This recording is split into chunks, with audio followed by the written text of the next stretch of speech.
Saat ini, Kanata kebingungan ini soal pendukung streamer. Itu jugalah kenapa mereka bertiga berkumpul. Kanata mengerti maksud dari Alphana dan Maria. Jika di dunia sebelumnya, ini terlihat seperti meet and greet bersama fans. Menurut Alphana, sudah seminggu sejak kejadian Aurora terjadi. Tapi banyak orang yang masih sangat antusias. Bahkan banyak para seniman yang bekerja di bawah keluarga kerajaan saling bertengkar untuk menjadi orang yang melukis sosok streamer pertama. Meskipun hasil lukisannya terbilang bagus, tapi lebih baik jika itu dibuat dalam bentuk barang supaya setiap orang bisa memilikinya dan merasa lebih dekat alias bikin merchandise. Dan jika itu benar-benar terjadi, Alphana dan Maria rela untuk memberikan modal sebagai bentuk investasi dan bertanya apakah Kanata juga setuju. Tapi bagi Kanata, merchandise itu terlalu cepat baginya. Meskipun sedang membahas merchandise, tapi Kanata merasa sedikit mencurigakan. Kanata bertanya apakah tak masalah mengurus semacam ini, apalagi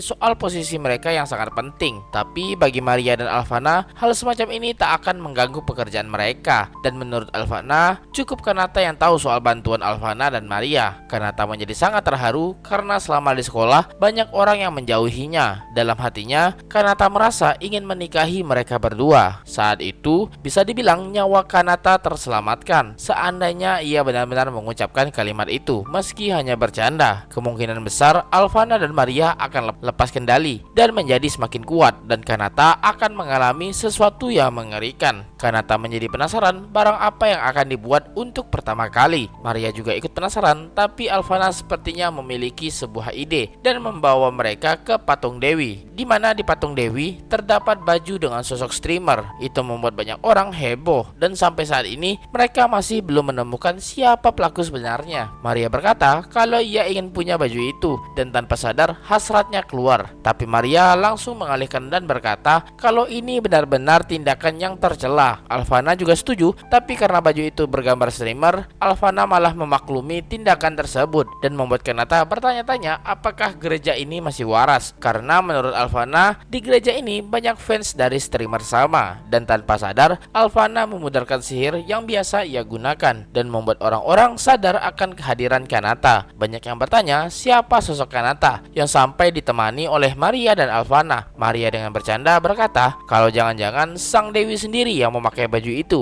Dengan kata lain, ini adalah wahyu dari Dewi. Tapi Alphana menjadi sangat syok, tak percaya dengan apa yang Maria katakan. Bahkan Kanata juga ikut sama syoknya. Tapi Maria berkata kalau itu hanyalah bercanda. Padahal di dunia dewa, sang Dewi sedang sibuk melipat baju yang ia gunakan dan merasa kalau baju buatannya sangatlah bagus. Dan itu membuat Dewi lain heran dengan sikap sang Dewi dari dunia ini. Kembali ke Kanata dan yang lainnya, setelah perdebatan soal sebelumnya, mereka memutuskan untuk bubar dan Maria punya urusan sebentar dengan Alphana. Dan menurut Kanata, itu pasti berkaitan dengan politik dan pergi meninggalkan mereka sembari menyemangatinya. Tapi tampaknya Alphana dan Maria merencanakan sesuatu di balik Kanata. Kanata yang pulang sangat takjub dengan tempat yang ia lewati karena ia jarang melewati tempat ini, jadi terkesan baru melihatnya. Tempatnya juga ramai, dipenuhi orang-orang, dan tiba-tiba Mira muncul entah dari mana yang membuat Kanata kaget dibuatnya. Mira bingung apa ada yang salah, tapi Kanata berteriak sembari berkata sampai kapan Mira ada di sini, dan tentu membuat Mira sangat syok.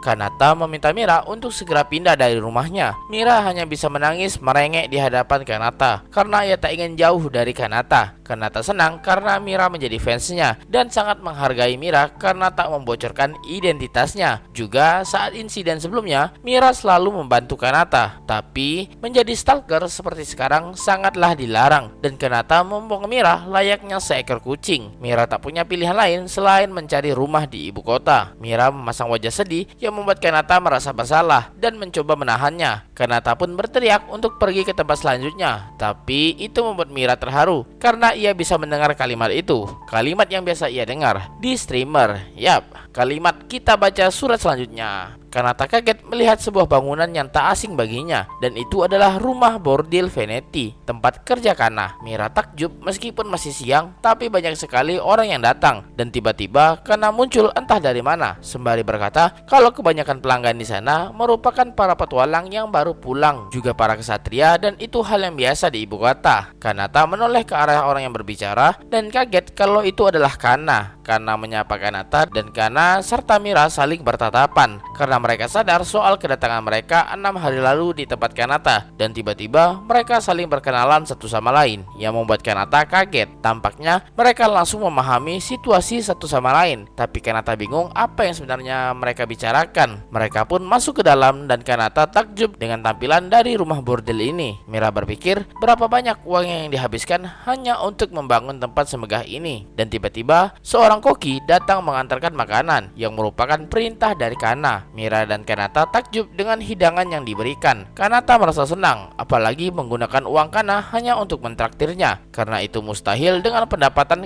Kanata sendiri. Dan tak lama setelah itu makanan telah habis disantap. Kanata pun bertanya Kana biasanya makan bersama siapa, dan Kana menjawab kalau ia biasa makan bersama temannya, yaitu Maria dan Alvana. Dan pasti Kanata tahu orang itu, dan baru-baru ini Kana sering makan bersama dengan mereka berdua dan membuat Kanata bingung apa maksudnya. Dan cerita pun berlanjut.